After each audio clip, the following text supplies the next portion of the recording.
Hello. Good afternoon. I hope I'm looking in the right direction. Good afternoon. Welcome to the Center for Global Justice. Our weekly meeting schedule is ramping up again. Wearing two hats today. My name is Bob Datz. I'm a member of the program committee, and so I will do the center introduction, which is that the Global Justice Center has existed for more than 20 years with a very progressive mindset, presenting a lot of very thoughtful topics and speakers. And we work hard to bring those to you. We generally are almost every week, as many weeks as we can in season, here in the Biblioteca. And of course, available on Zoom. Hello to all the Zoomoids out there. And after the fact on YouTube, on the YouTube channel. Our website is globaljusticecenter.org, and on that site, you not only find the link to get into any week's program, but you can find the archive of past programs. And so we encourage you to look at that, check us out, and stay with us if you like. We do accept donations. That's pretty much how we exist, and this little basket, which I'm not going to pass around, but anybody at any time might want to consider any donation for the overhead that we have by presenting programs. That's pretty much all we do, except there are occasional trips. And so you can visit the website and see what those are as well. Other hat. Thank you for coming. My name is still Bob Datz, and I recently fulfilled a 4-year quest due to COVID and genocide and Cold War flare-up between Iran and Israel. I was canceled 3 times on study tours to the West Bank, and for years before I wanted to go. It happens that I succeeded. All times are unique, but I happen to have succeeded in the post October 7th period, because it's important because of the way things have ratcheted up. I went with a group of 10. I was the only North American, and we made about 3 to 4 stops a day in a country, the West Bank, is an area the size of the second smallest U.S. state, Delaware. No problem whatsoever. The second smallest state, Delaware. So that's a compact area, and in a van, when you go out at 8 in the morning, and you come back for 7 at night dinner, and then 8 to 9:30 or 8:30 to 9:30 debriefing and getting ready for the next day. It's a work session. I ended up with a lot of note-taking that I didn't expect to do, even though I'm a former reporter and journalist and editor. I just came there to kind of suck it in and put it on my phone and in my camera, but I ended up scribbling a lot of notes. And it was both intensive in the schedule and toward the end, when we were less busy, well, actually the last 36 hours, to start to process everything that we'd seen, which included rural and urban situations and the life that is a daily kind of looking over your shoulder with your sixth sense existence. So I'm going to, am I screen sharing at this moment? I can screen share now the slideshow. And the reason that I chose this title is because many people here, if not all, are very aware that the West Bank has been increasingly targeted since October 7th. However, the challenge is not the people who are well aware. The challenge is the public discourse, the public perception. Oh yeah, Gaza. Well, yeah, Gaza. Now, evisceration doesn't quite apply. That's more of a flat-out decapitation situation. And if I can get rid of this thing on my screen, it looks something like this. You've seen these. This is Rafah, before and after the genocide. And it's not a genocide in Israel because Israel has its own language. I guess it's self-defense. Something like this would be called self-defense.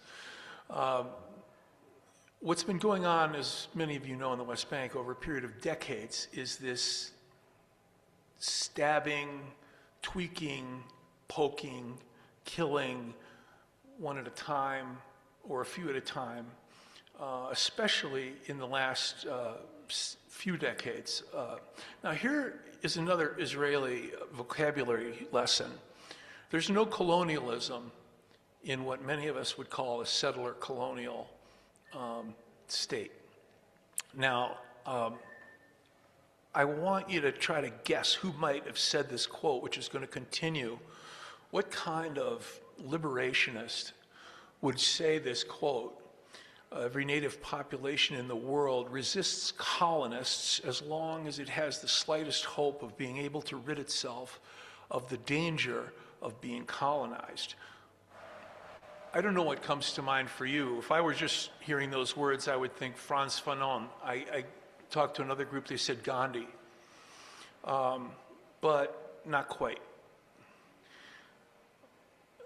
That is what the Arabs in Palestine are doing, said Vladimir Jabotinsky over a century ago, a stalwart of the Zionist movement, an inspiration for today's Likud party. And what they will persist in doing, as long as there is a solitary spark of hope that they will be able to prevent the transformation of Palestine into the land of Israel. Couldn't have said it better myself. His book, The Iron Wall, obviously had a different purpose than promoting that liberation. And it shows flat out that they knew it was a colonial enterprise. This is what's happened since, well, they've been demolishing homes since before the occupation in '67. This is a Bedouin community. It's all the women have abandoned it, and men stay behind simply to defend the land and what's left. There's really no shelter left there. This is one of the many homes that were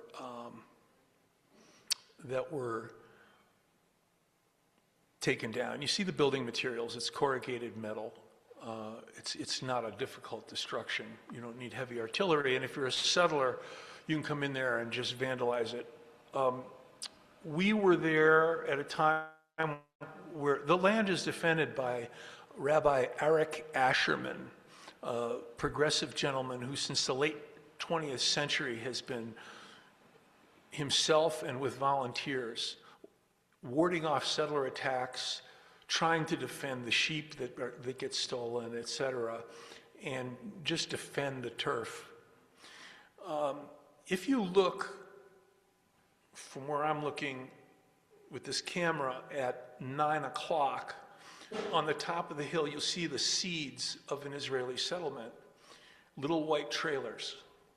And they're just like little seeds. They pop up, okay, 3 now, 5 now, here's 20, here's a building, here's 2 buildings. And so while we were there, our presentation was interrupted by Israeli Jewish settlers bringing sheep, possibly originally their sheep, possibly some stolen sheep, into the Palestinian land, and Rabbi Asherman had to jump in a vehicle and ward them off. I have a video, this just in, of a December 21st onslaught by some young punks, settlers. And I won't interrupt the slideshow to do that, but maybe during the Q&A we can screen share that. If you're going to demolish a home once, why not do it again? So this is Atta Jaber and his wife, and this is the view on the right from their current home. Down the hill as you go are the ruins of the previous two homes. If you look on the near side of the highway in the lower left, and imagine that the cultivated area continues a little bit beyond the photo. That's what's left of the familial lands that he's working and that he's been trying to defend for 25 years. Across the street is a remaining plot from one of his extended family members, actually a sibling. And then the extended family owns that whole hillside that we're looking down from, owned that whole hillside that we're looking down from to the left and to the right of the photo, going up the hill across the highway. This is a highway of a high quality that's for basically Israeli citizens, and up to a settlement. So the picture of the rural settlement, the kibbutz, we're toiling with our rake, we're making the desert green, is so mid-20th century at best. This is an entire village, as you can see. This one was raised since October the 7th. It's al-Haram, and it's in the Negev desert. Among those piles, I think the one that sticks up a little more just before the green in the toward the upper left was the mosque. It was a couple of thousand residents in al-Haram. They moved to that site in the early 1950s, right about the time I was in swaddling clothes. And they did so at the order of the new state of Israel, the independent state of Israel. And they set up shop. And they were Bedouins, and they tended their sheep until, well, harassment has obviously been going on since the occupation, but the demolition orders were executed about 1.5 years ago. And that led to this raising of everything. This is not the whole sweep of the village, but probably 1/3 on either side. You get the idea. And there was a situation there that became somewhat infamous to the folks, because as the demolition was starting and people were still living there, there was an older gentleman, a teacher, who was off to get to work at 5:30 in the morning, and there were soldiers posted, and they claimed that he was driving without his lights. So after they fired a few shots into his car and disabled his legs, he couldn't control the vehicle, and he went out of control and struck an Israeli soldier, at which point the vehicle was peppered with bullets. And when the funeral occurred, of course there was an investigation. When the funeral occurred, 15,000, so about 6 or 7 of these villages, population all came, because this man was so respected. And you know, seeing it obviously is over the sweep of the landscape is pretty heavy. Anyway, a day in the life. You have about up to 1,000 checkpoints now. Besides the checkpoints, which are legendary from pre-October 7th, there are pop-up and part-time stations and cameras all over the place. The untold delays were worse before October 7th in the sense that there was much more commuting by Palestinians into Israeli territory to work. But on October 7th, they cut the jobs. They stopped 200,000 people from working, and have since imported desperate laborers from third and fourth world countries to fill many of those jobs. There's the cameras on the left and a checkpoint on the right. This was an hour wait, which, again, compared to pre-October 7th, is probably benign. And we were in a van with a Armenian Christian driver who was a citizen, and, you know, it made it easier for us to get through. We had to flash passports. We weren't ever broken down with our belongings searched there. There were things going in and out of the country, but that's different. So state-sanctioned settler violence is now quite the rage. They've just issued 50,000 weapons to settlers, and that's not the first government issuance of weapons, mostly automatic. And the October, or the month before we came, like 2 weeks before we were there, was when they reached the record number of settler violence incidences ever since, I think, 2006, when UNRWA started keeping records. Smotrich, the minister, basically the viceroy of the occupied territories, has a plan on the table which may be underway right now. At the time we were there, it was announced 81% of the West Bank, it would jump from like 63, 64 in a swoop. Subsequent to our return, it was announced that 24 villages, más o menos, were going to be demolished. The Israeli village that is going to replace al-Haram is going to have a nice situation with natural water flow during rainy seasons. We're going to get to water a little later.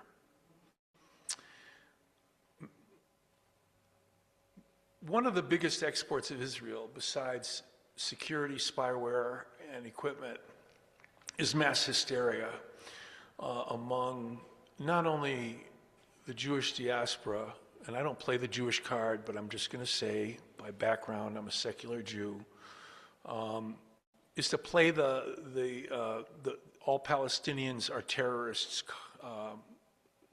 routine. And the sign on the right, since the early 2000s, has been up in any area where there either is a checkpoint or not a checkpoint, where you can enter those zones. And it tells you what it says there. This is, you know, road leads to Area A, it's Palestinian Authority, dangerous, forbidden, and against the law. And on the left, in better days, some satirical people were able to post a version of that which says, civilian zone, no entry to the army.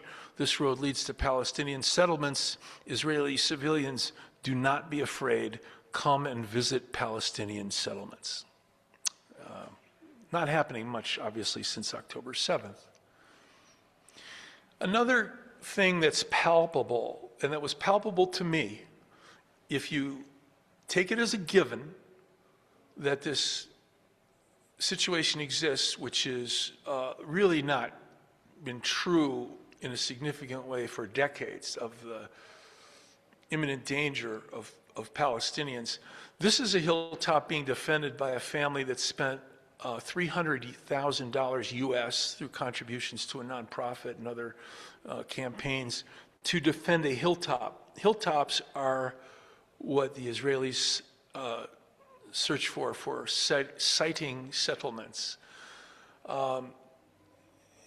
They'll pump the water. There's no problem getting the water uphill because they've got the technology for them, and they can turn on the taps and they can get the water.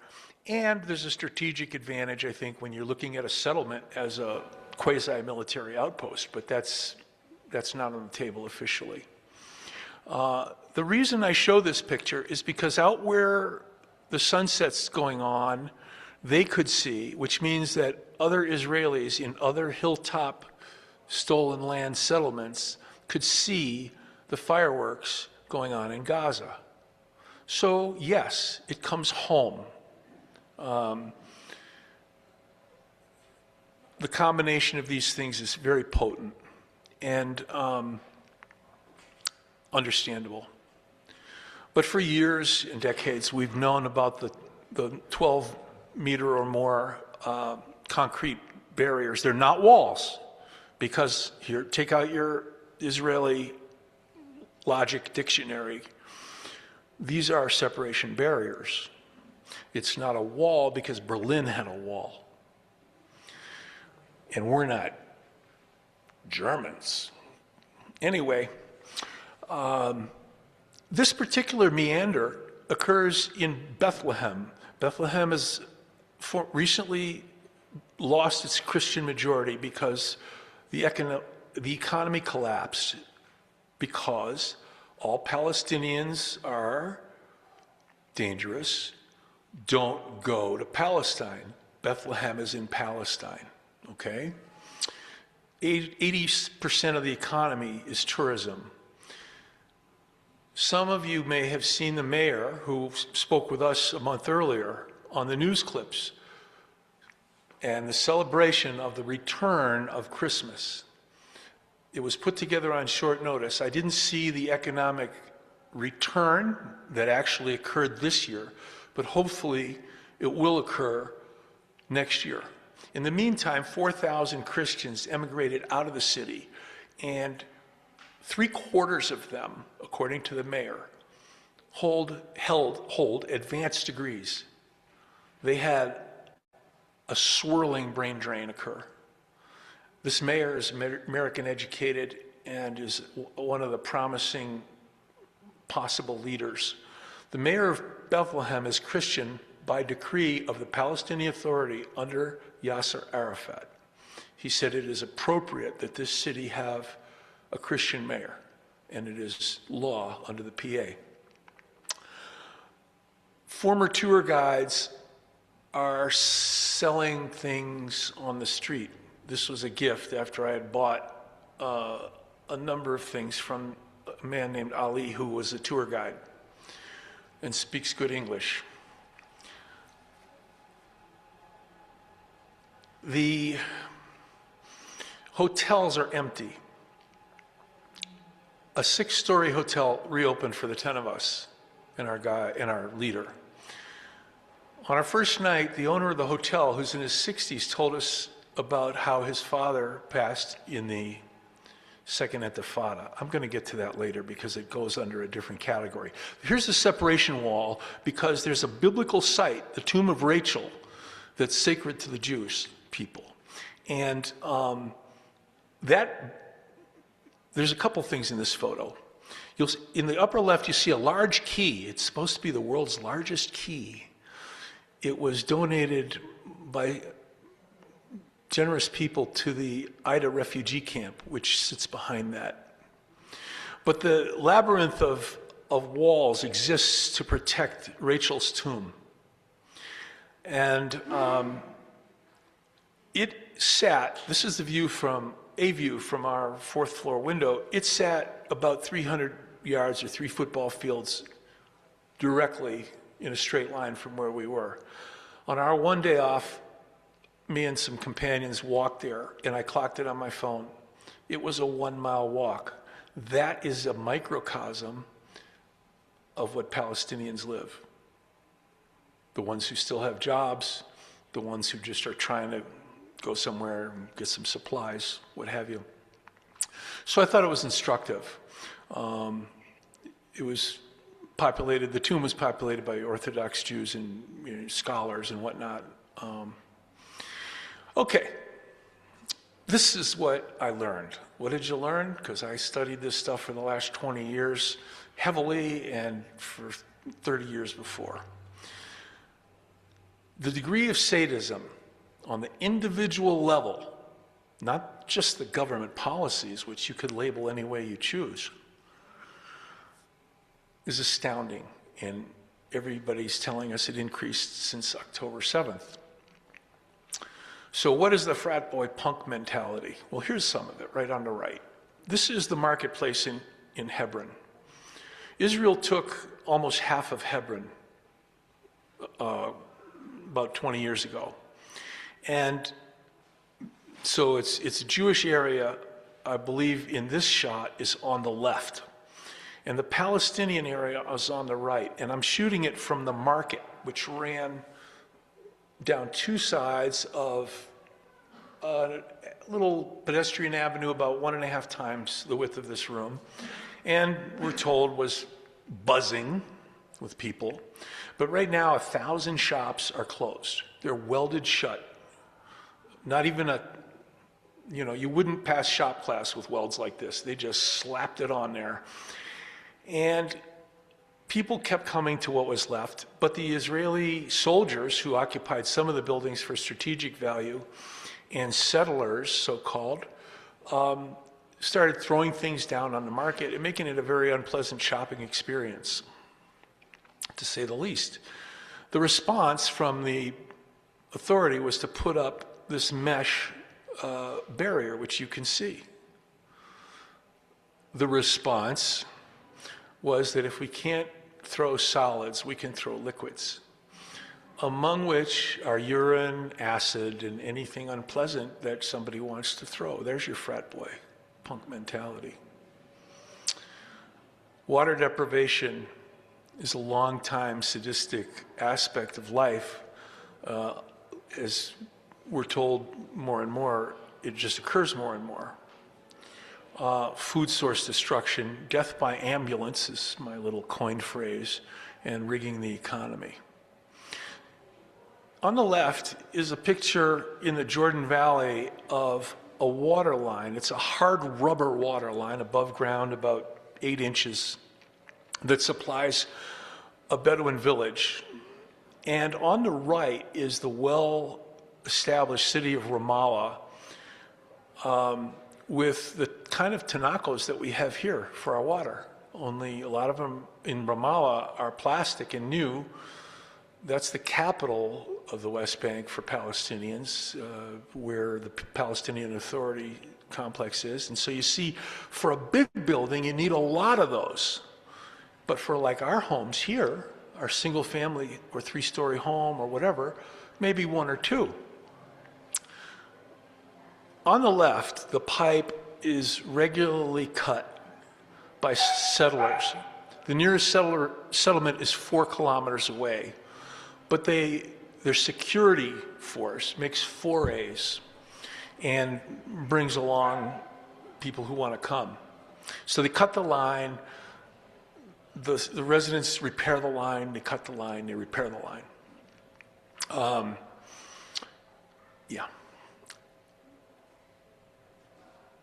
The Waldorf Hotel, yes, pun intended, in Bethlehem is right next to the wall, and some of the best artistic graffiti, because a lot of the graffiti on the wall was done by Banksy, the street artist, who came with a bunch of friends, and we got to look at some pretty good graffiti right from that window. And he also designed interiors and also has paintings in the lobby and in the hallways. But that's a metal tinaco over there. That's a luxurious little bath in this hotel. This is not a low-end room. It was designed by Banksy, and that tinaco has about 5 or 6 bullet holes. And on the right side, just by the boulder there, there's a little flow of water, and it's like a little fountain, and it's a little water feature in the room, thanks to Banksy. But it's a reflection of the reality that happens in the urban and rural areas, especially to single-family homes. Not going to happen so much in Ramallah or in Nazareth. Those cities are on their feet, but they are playing at an uneven economic battlefield. This is a nice shop in the market I was telling you about in Hebron.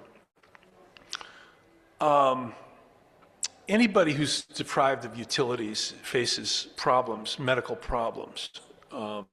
You may have relatives that you care about who sometime were involved in a power failure and might have had equipment or something, but this is an ongoing situation. The assaults by soldiers and settlers increasing. The average soldier appears to be 19 or 20. They're conscripted, yes. And they're given automatic weapons that, in the case of maybe a 5'6" woman, would come to her chin, if she stood it on the ground. So death by ambulance occurs when something happens, when settlers who, you might have even seen on documentaries where settlers who protest the destruction of their home come out and they get the crap kicked out of them, right on camera, and they know there's a camera there. Okay, so death by ambulance. In this shop, his pregnant mother, when he was a child, a young preteen, was sitting on the couch when the police, Israeli troops burst in because the back wall butts up against that Israeli area. And they're always looking for whatever. And she miscarried. I don't know the time durations involved, but there was no ambulance response. The hotel that I told you about in Bethlehem, on our first night, the gentleman in his 60s told us about his dad during the Second Intifada. I know this isn't new, but we're seeing things in a perspective. The Israeli soldiers liked that 6-story building for strategic reasons. So they took it over. They went up on the roof. They emptied out all the furniture from the rooms and threw it off the roof. His father had a heart attack, was conscious, and waited and waited and waited and died. And the last is that everything that's happened in Gaza affects just about everybody in the West Bank in a very direct way through their family relations.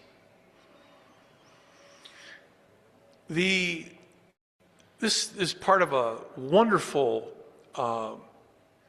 PowerPoint, which has even been updated since I'm there by a Palestinian-American named Sam Bahur, and it's ePalestine. If you look up ePalestine and Sam, you'll get it. Anyway, he moved there 30 years ago as a young man to take a concession from the government on providing phone service. When he got there, he realized that they control the infrastructure and what he's able to provide is highly inferior. They're on 2G phones right now for anybody who has a mobile. But this is classic mercantile neocolonialism. You send your stuff to the colonizer and you buy some of the materials that you sent in other objects and necessities from them. So this is one slide. It's a wonderful show, and I should probably search for it and post it somewhere. So Palestinians don't agree on the outcome. They have dual feelings about Hamas. The question you get when you work for Palestinian justice is, what about Hamas? Well, it's not necessarily supported by everyone. There's no illusion that it's not a violent organization. The goals, that's another story. The provocations, that's another story. In the West Bank, in Gaza, I'm not going to pretend to know. I try to read the polls there, and I know that they've lost popularity. But remember, they won an election in both areas, a legitimate election in 2006, and they were denied the fruits of the victory by the United States and Israel. So what people want are basic rights. And they express that in different ways. One person said, a bookstore owner who was raided and put out of business for a while, said that every day I try to create a space within myself for hope. In the Ada refugee camp where Israel announced a week ago that they're going to destroy the soccer field, which was on land given by a Christian church for them to use, but they didn't have the proper building permits. The kids are going to lose that space. We were in that camp. An hour before we came, there were shots fired. There's a lot of posts that ring the camp, but this youth center in there is doing their best. And they want the right to exist. They want the right to move. They want the right to get and use an education. Very basic stuff, the kind of things that are in the Declaration of Independence in the United States, really. Self-evident truths, the United States Declaration calls it.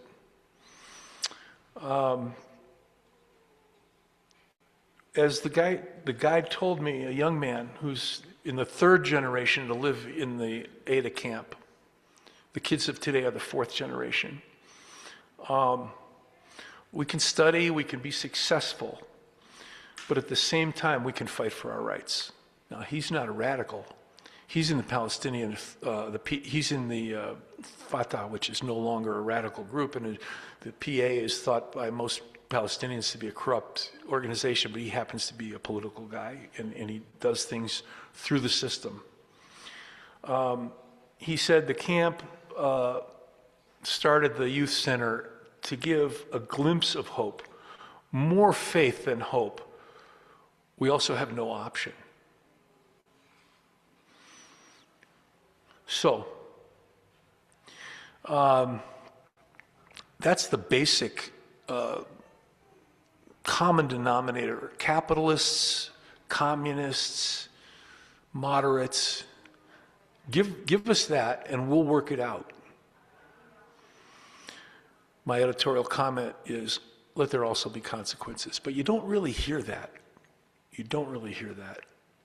Just like you don't really hear anti-Semitism at anti-Zionist rallies and anti-occupation rallies, as people who actually know what anti-Semitism is. I feel I do. I've lived through that.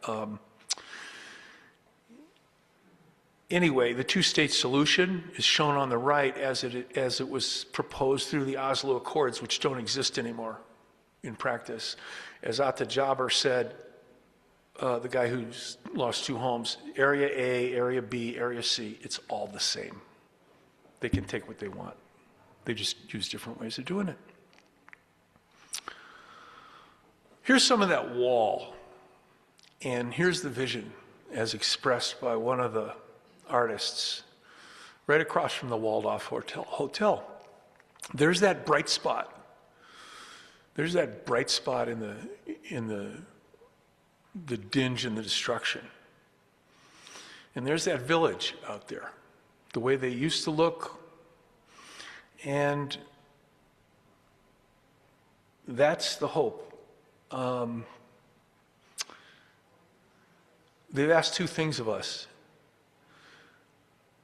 Do not let up on your government representatives wherever you live, because they're the ones that are walking away. Do not walk away. And in doing that, make that boycott really stick. They feel that they've got progress from the boycott. It looks aimless sometimes with so many companies targeted, different targets in different countries. Just keep up the boycott. And thank you, they say, to those of you who have supported the boycott. Those of you who are willing to see us as people, not as the non-existent Palestinian people, as the government of Israel just seems to declare every 2 weeks. There is no such thing as the Palestinian people. So they're doing their part for hope. And no matter what Trump is trying to do there, I hope we can do our part. And I have 1 or 2 things I could show differently, but I'd like to take questions. I hope I haven't gone on for too long.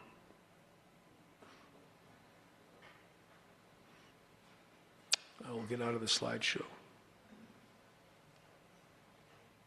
All right. So, are we showing live? Yeah. Good. If anybody has any questions, we can take them from the Zoom, or observations or interesting things, or here in the room. We have a microphone that's available for anyone. And I don't know what we have on. We have one on Zoom. Let's go with it.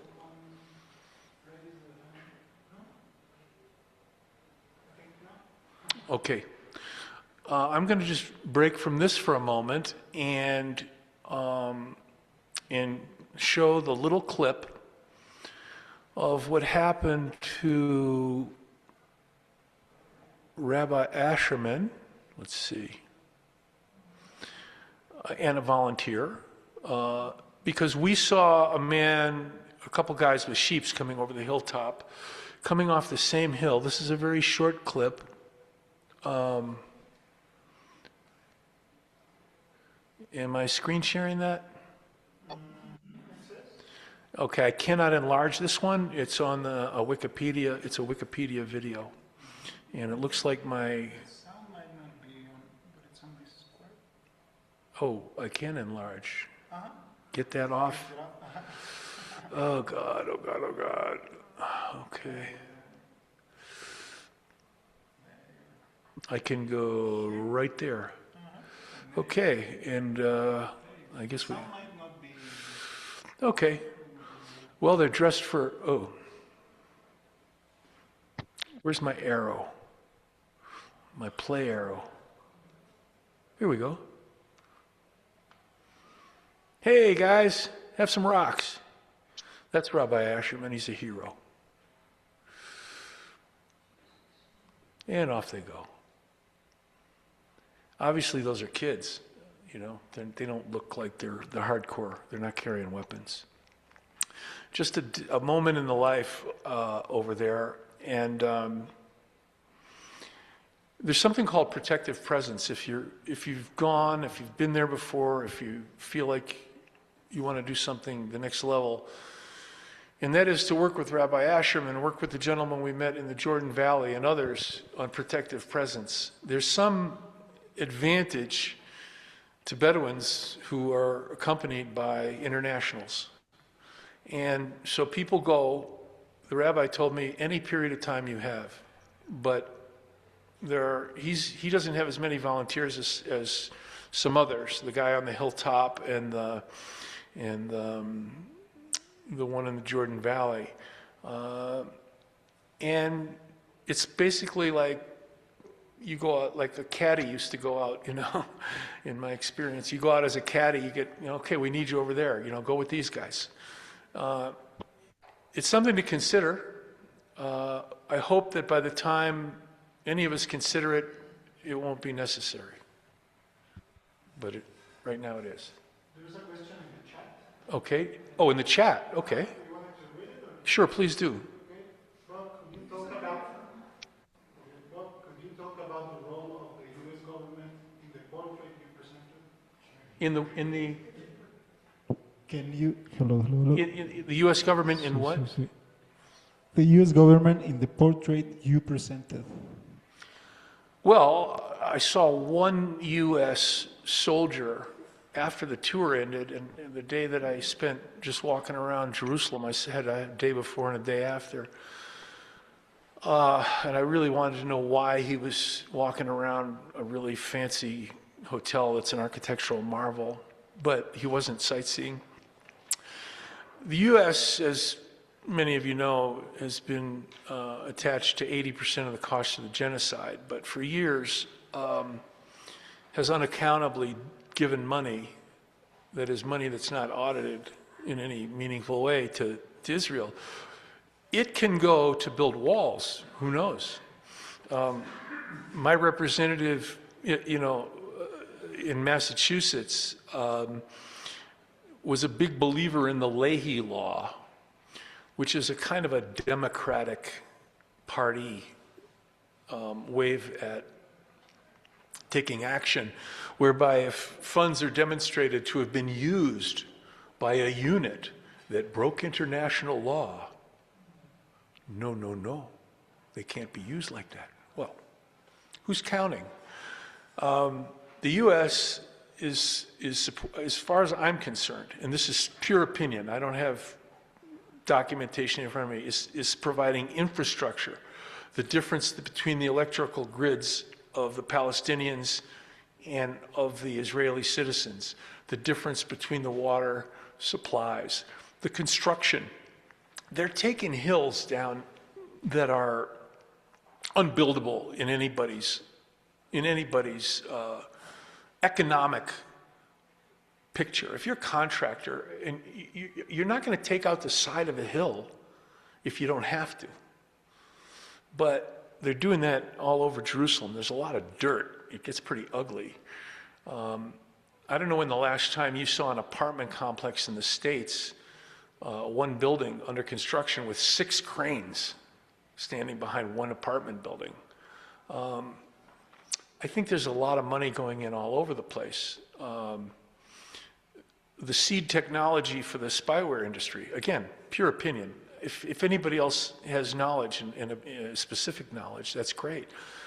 European countries, for some possibly guilt-ridden reason, paid for the light rail systems in a lot of the cities in the Israeli areas.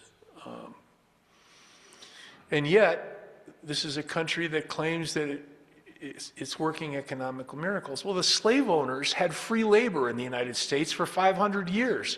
Are they great entrepreneurs? I don't think so. So the contribution is literally, in my opinion, everywhere. Not to mention the foreign policy cover. And Gregory's got a hand up.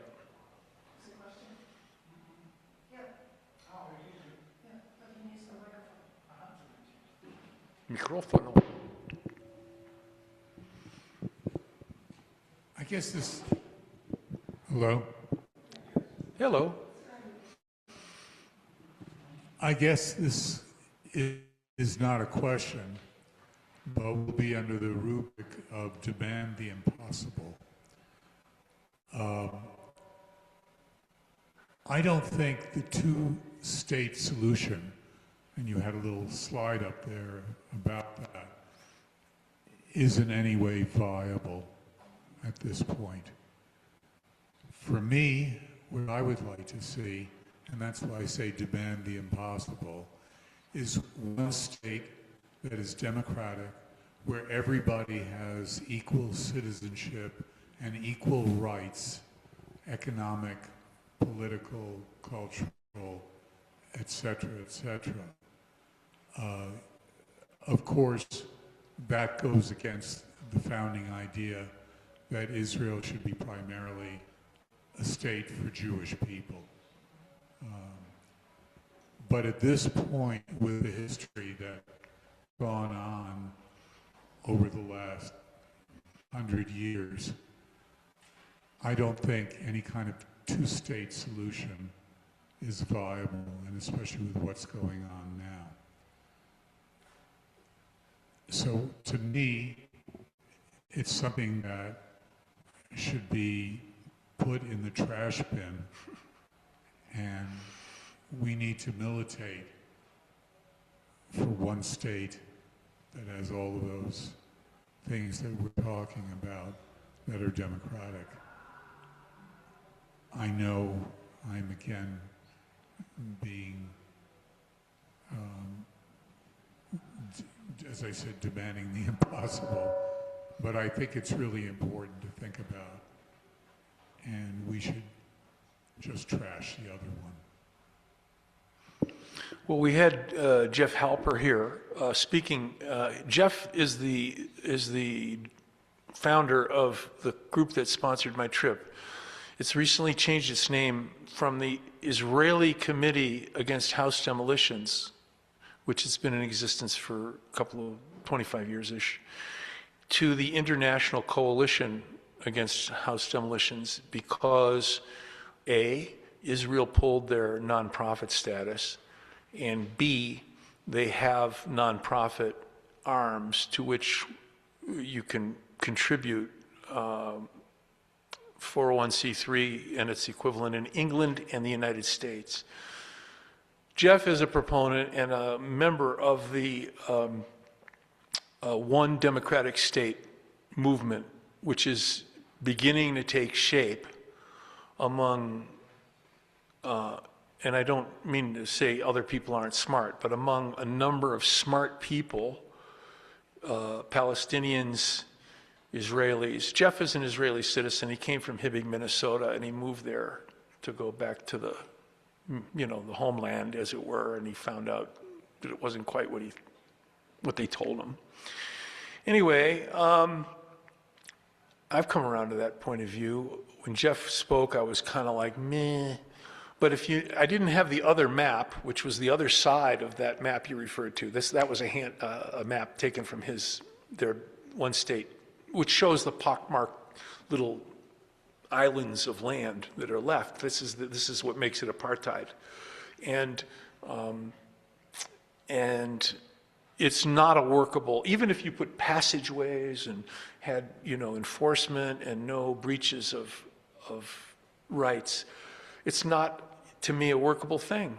But I go back to what the Palestinians want, and they want to just get out from under this and work it out. They've got a lot of brain power. The students at Bethlehem University, they just want to get out there and build a country. Yes, ma'am.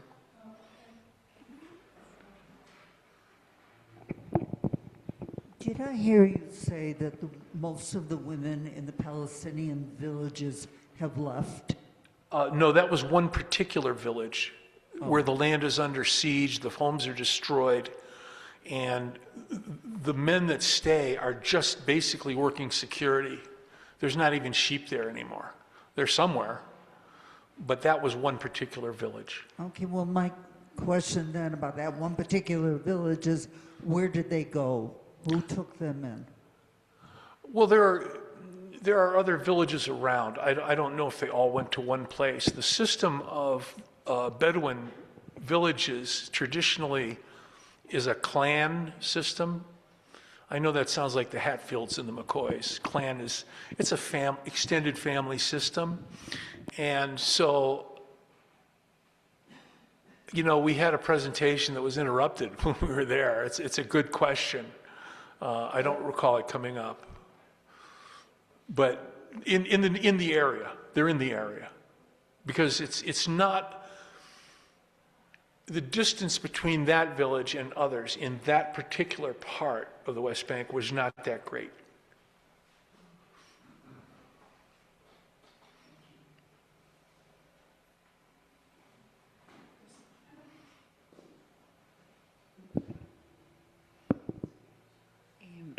So Gaza is a concentration camp because people are not allowed to go out or come in. So it's literally a concentration camp. Is that the case for West Bank? Like, are people not allowed to get out from West Bank? Is also kind of a concentration camp? Obviously, there's no parallel to the extent of what's going on for anyone in Gaza. But just as a side note, before I go into that, the number of deaths by the occupation is not chump change in the West Bank. The occupation has killed about 10,000 Palestinians in the West Bank, probably a third of them since October 7th. The mayor of Bethlehem was detained on his way to a meeting with the Pope. They weren't going to let him fly out of Jordan. They weren't going to let him cross into Jordan to fly out. He worked it out after delays and a missed plane, but they told him, "You're not going to leave again." That's the mayor of Bethlehem. The mouse in a maze situation applies in cities, certainly in Bethlehem and in other cities where there's a reason, we want a settlement here, so you're all out and boom, here's a wall. 800 kilometers of wall in a land area the size of Delaware is not a straight line.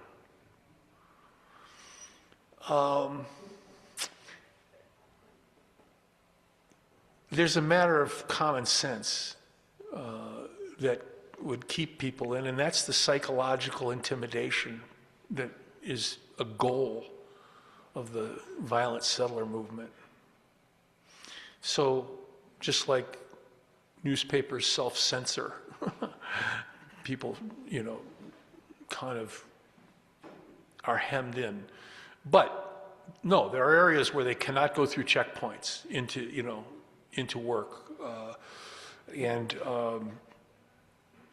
When we walked out on the Sunday to Rachel's tomb, we walked through a very clean situation as tourists.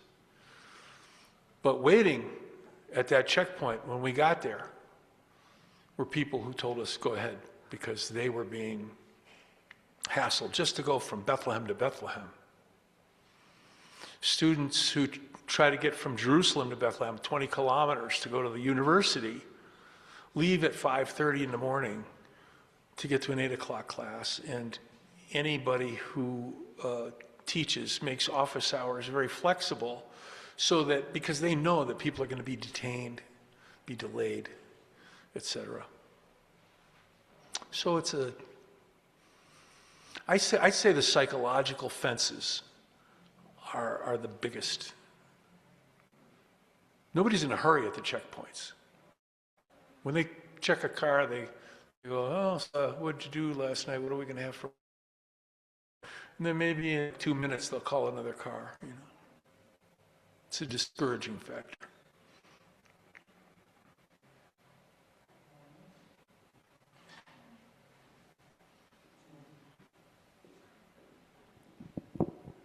Thank you. Thanks for the wonderful presentation. I've got two questions.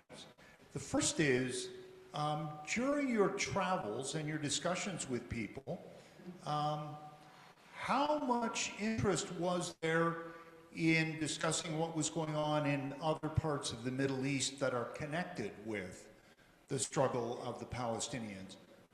Lebanon, Syria, the events in Iran, and so on. I'm curious about the extent to which Palestinians in the West Bank see themselves as being part of a larger struggle against the US, Israel, and other supporters of Israel. So that's the first question. Second question is, you and I and other people in this room have spent time in this city doing things together to try to build the Palestinian Solidarity Movement. And I'm really curious, based on your experience over there, what kinds of political conclusions you've drawn about the priorities that people in San Miguel de Allende should have with regards to further building the Solidarity Movement. Thanks. You mean the activist community in San Miguel? Yeah. Well, and expanding that. Yeah, that should be the priority. I mean, I have a personal set of priorities, but I'm going to try to base it on your question, which was saying based on the trip.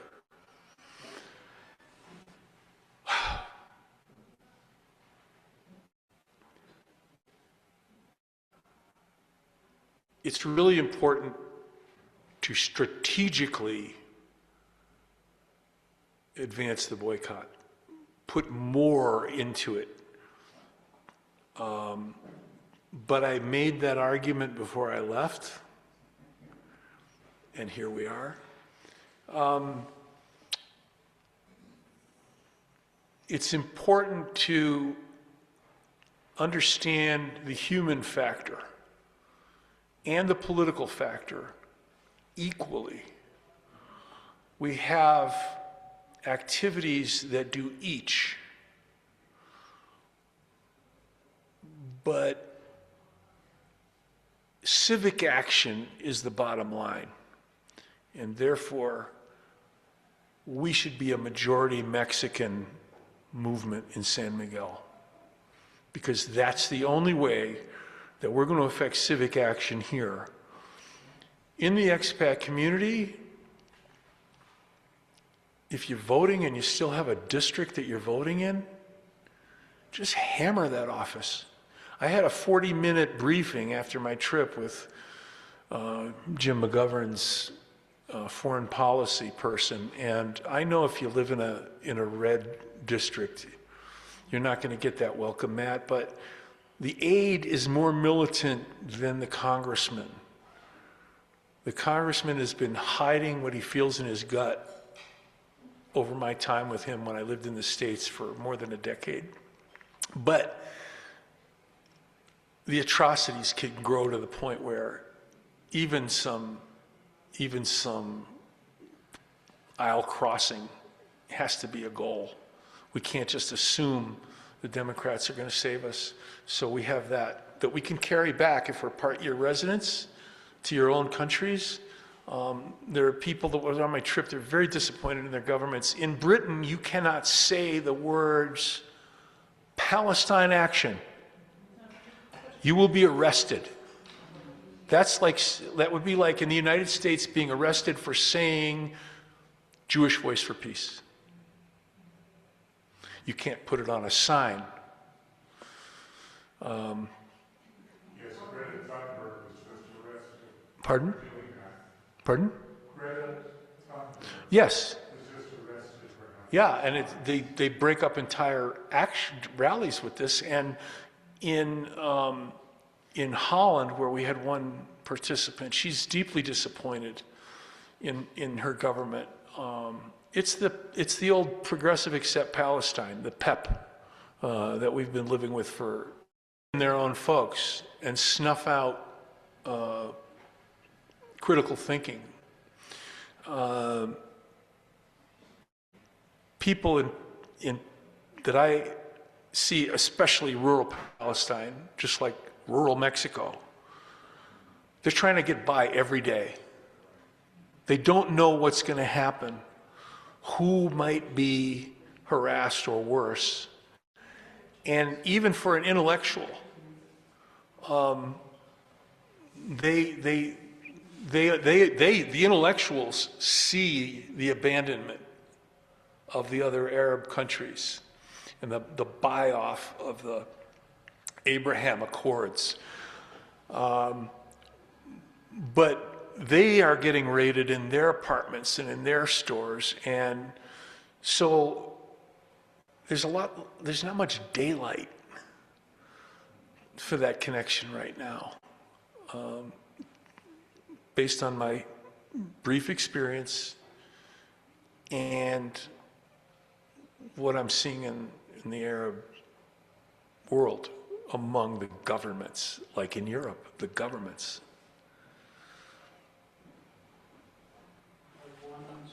Can I say something to you from the Zoom? Absolutely. The presentation was fine, really fine, much appreciated. And I posted in the chat, make Israel Palestine again. It's the only reasonable understanding of what has to go on. We want one state for all the people. All those people are going to know very well how to give each other the benefits of a society that is caring by all, for all, which I know is something that the citizenry is argued against. It's argued against communism. It's made fearful of it. But don't forget that Cuba has had literacy and schooling forever for everybody. Just Cuba, for example. So did the Soviet Union. which there are still remnants. Thank you very much. You talked about the PA being said to be corrupt. Is there any sign of somebody coming forward that would be acceptable as a leader, both in Gaza and in the West Bank? You know what? I should have stressed that a little more, because in 2 other little presentations I've been asked that, and I was really pleased to meet some people with the potential, but everybody's in there. The notion is siloing people, separating people. I mean, the Israelis want to separate themselves from the Palestinians. The walls are not just to keep evildoers from climbing over, but it's so that they don't have to look at the unpleasantness, you know? It's like when some millionaire drives through the ghetto in a city, you know, we don't really want to see that. So that's a problem. One of the guys we met in Jaffa, which was a city that was overlaid partially by Tel Aviv, is a former counselor. He's a guy still has, you know, kids. He's a fairly young guy. But boy, I mean, you hear people like that and you say, we've got to get these people into a chamber where they can make some good noise, because, you know, the person from Hebron and the person from, you know, Jaffa and the person from Jenin, you know. But as anybody who knows, who's been in the labor movement, divide, that's the strategy. And the walls are physical and intentional in other ways. So I saw people, but nobody's got anybody's name on their lips. Now we read about Barghouti, and, you know, Israel branding him as a terrorist is kind of like, you know, so what else is new? Who's not, right? I mean, if you call everybody a terrorist, your credibility in the international arena should go down. But I would say that he's probably an easy uniter if he designated someone, even in his stead, if Israel's going to kind of boycott him like they boycotted Arafat. If it was a true designee of the people, as voiced through someone like him, that would be possible.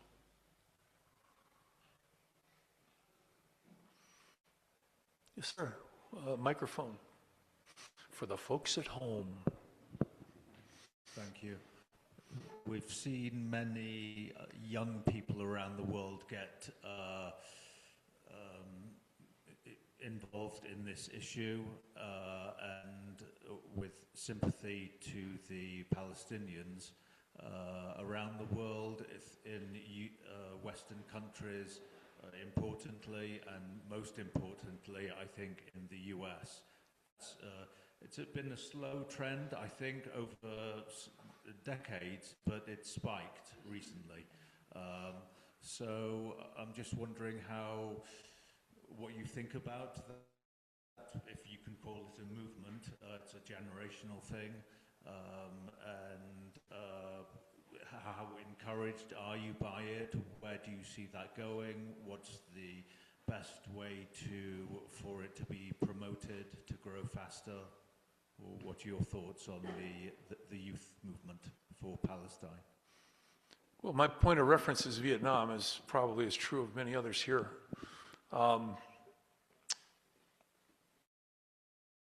think we've got to get beyond the tweets and the headlines. I think movement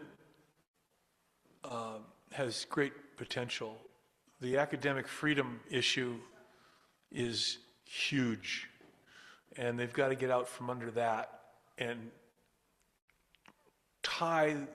link the dots together.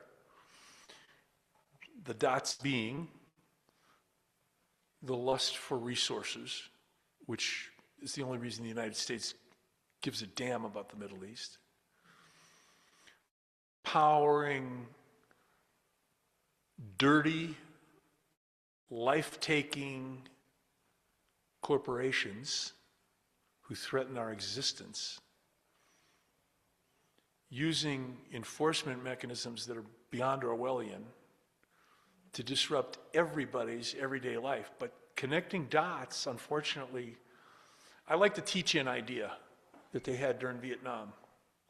I think it's got great potential, but you got to go around these campus president dinosaurs and the political dinosaurs, and it's tough. I mean, Vietnam was almost a miracle, and it was a tragic miracle. I was at Kent State, and I gave a program on that one time here, and, you know, unfortunately, it did some good, but it had a cost. I just think people should use their heads, and I love the movement, and the European rallies are drawing very well as well. But don't you think it really, the heartland is in the US? It has to be the US voters that, it has to be the US voters who change their minds. The Europeans will follow, but you really need the US now. Yeah, they follow all right. I agree with you. I agree with you. American exceptionalism. The upside, if there is such thing as American exceptionalism, this would be a great way to show it. There is a leadership on the world stage, and, you know, we got to get the dinosaurs out in the United States, get them out of the way, lead follower out of the way. Yeah, I agree with you. The U.S. is critical. I was in the heartland, actually, during that period of time, you know, in Vietnam, and that's what made it such a big deal, because it wasn't on a coast. So yeah, that's great, great. And it's tough for the people who are doing the movement out there. You know, if you think it's tough calling your red state congressman, try organizing a demo at Oklahoma, University of Oklahoma or something, you know. It's tough. Bless them.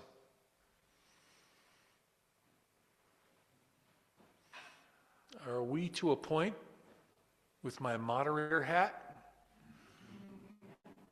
No? Oh.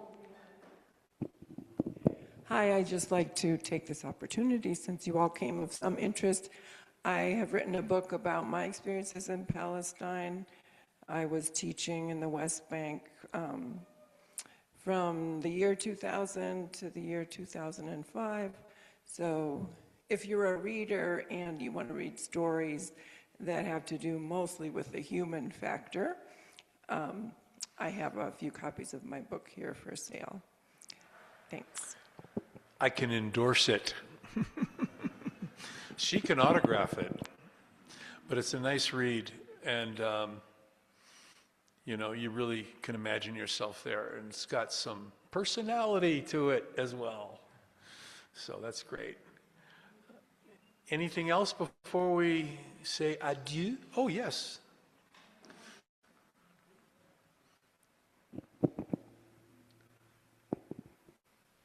So, genocide obviously is something illegal. Occupation is illegal. We have the international law that is after the Holocaust, after all these wars that humanity has been passing through. We have the international law. We have everything. It's just not being applied. So, if we have clarity of mind that what's happening is illegal, not just in Palestine, but in Venezuela, but in wherever. And it is also clear that governments are not doing anything and won't do anything. It has been international pressure and international community who has made the difference, not only in the US, but all over the world. And everything. So